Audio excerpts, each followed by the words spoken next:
Here we are, first video for 2023, and in this video I'm going to talk about a shoe that I really love. I am super excited to talk about it, and it's from a brand that makes some of my favorite lifestyle models.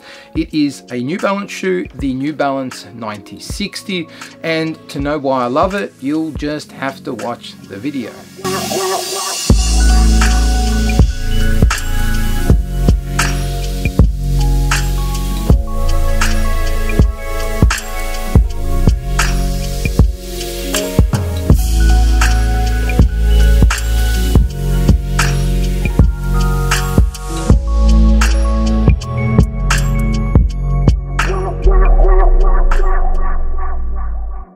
I feel like a bit of a New Balance fanboy because I'm always cracking on about how much I love their shoes. But it's with good reason, I think. They're really reliable. As far as sizing goes, definitely. I mean, for the most part, you can generally always count on getting the size that you normally get and getting a really comfortable fit. And they are comfortable. Most New Balance shoes that I've tried, nearly every single pair that I own, are comfortable. They might not look the best depending on which style you buy and of course your own preferences, but I think every New Balance shoe can get the job done if it is the sort of shoe that you're looking for. That's really confusing because the same could be said about any brand.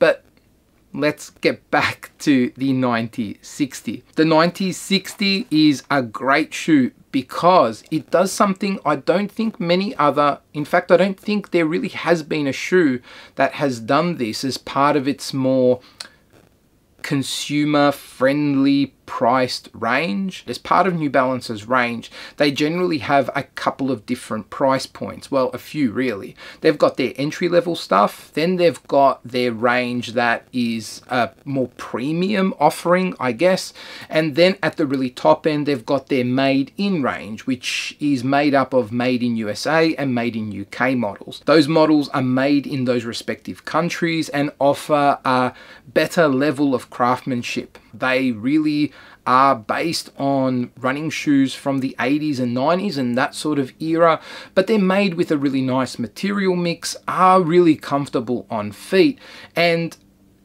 are really made well. Like, they feel like that they're made well, especially if you pick up a pair of Jordan mids or something like that. Although they are at a different price point, you'll often find that there is a bit of glue on parts of the shoe that is sort of like running over into different parts of the shoe. Some stitching looks a little bit shoddy, and while it can be expected nowadays if you're buying a shoe at that price point, it's also refreshing to get a shoe that offers a really nice level of craftsmanship at a price that isn't insanely expensive. In Australia, these retail at $220, so they're not like a cheap shoe, but what you're getting is a really good mix of tech and design elements that are borrowed from New Balance's more expensive models. As part of the marketing material that New Balance released for the 9060, they say that they've borrowed elements from the 860 running shoe, like the outsole pattern underneath, which uses a diamond pattern, and elements from the 990 or the 991. But I think what's been developed is really just an all-new silhouette that does look a lot like the made-in models.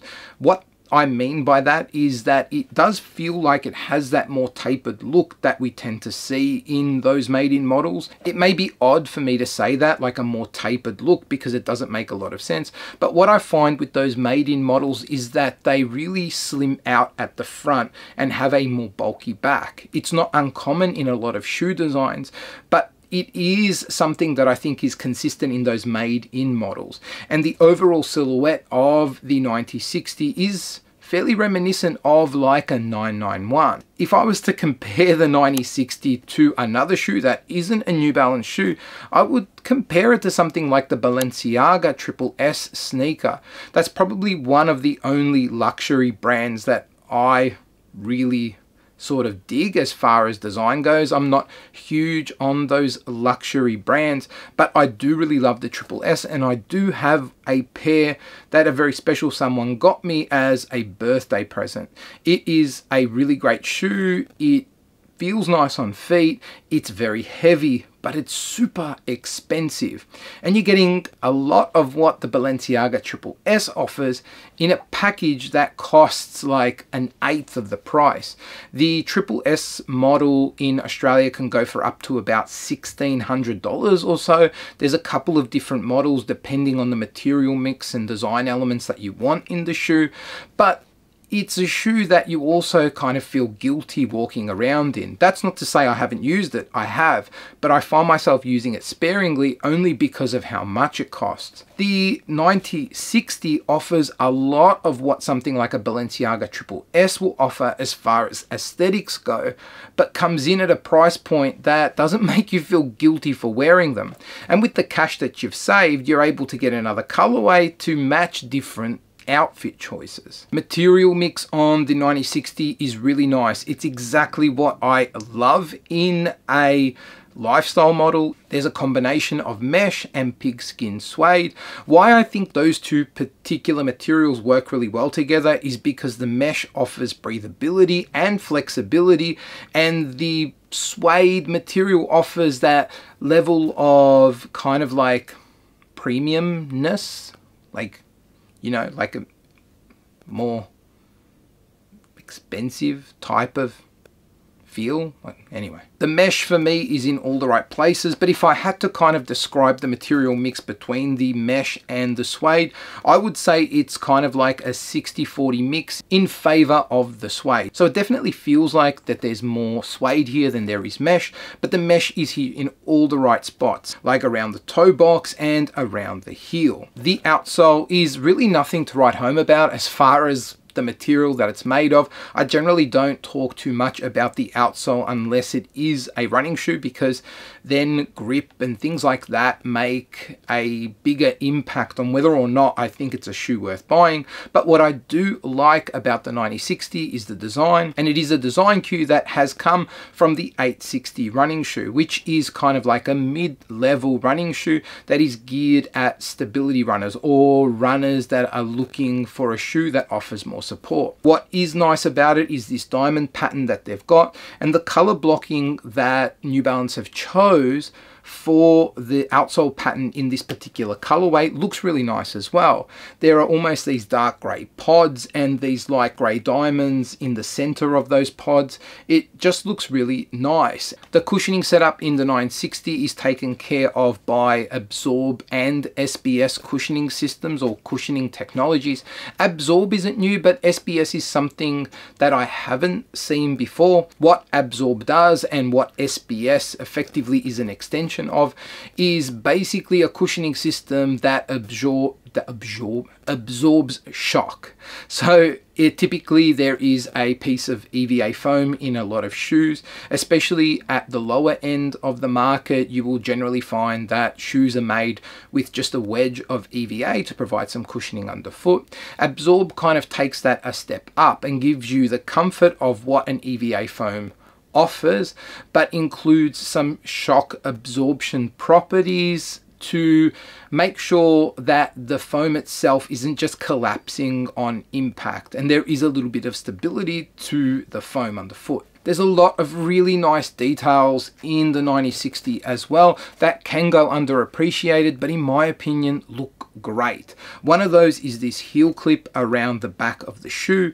It is made in a TPU type material, very similar to I think what you would find on a phone cover. It's like a thick, very firm piece of TPU that is translucent in this colorway. You can see through that translucent piece of plastic, and underneath it, instead of just leaving whatever material it was that it is attached to, there looks like there is a mesh or a piece of mesh around that part of the shoe that's been treated with some sort of metallic type of color, in this case like a light metallic silver, and it kind of offers this really interesting kind of look that might not be appreciated from a really great distance, but certainly at a distance it would offer a really nice kind of like glistening effect to that part of the shoe.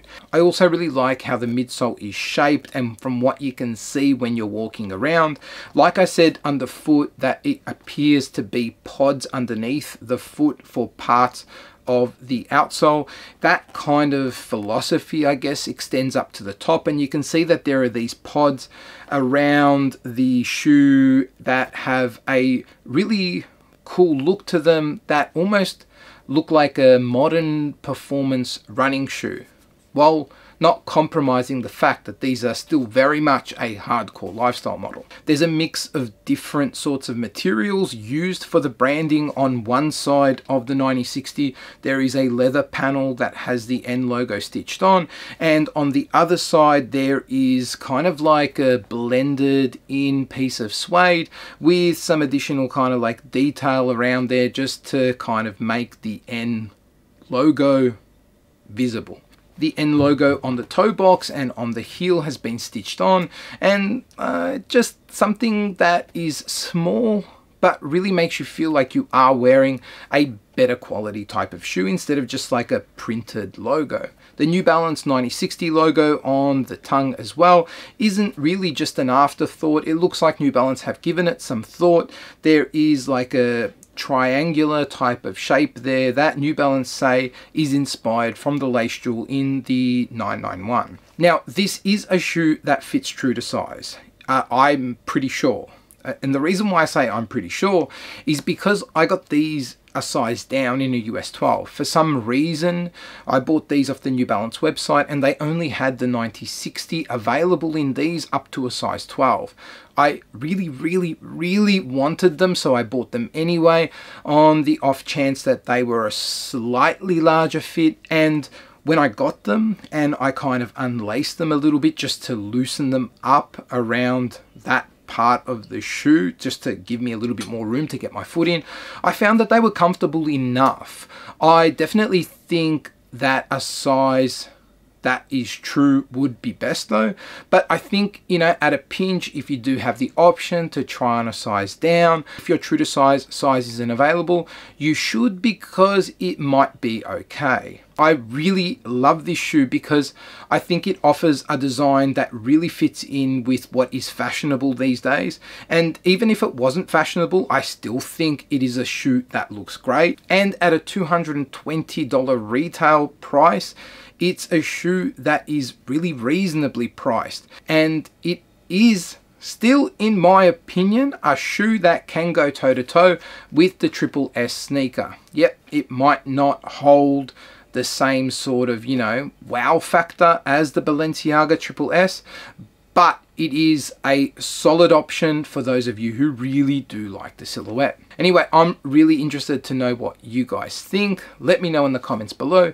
but until the next video, laters.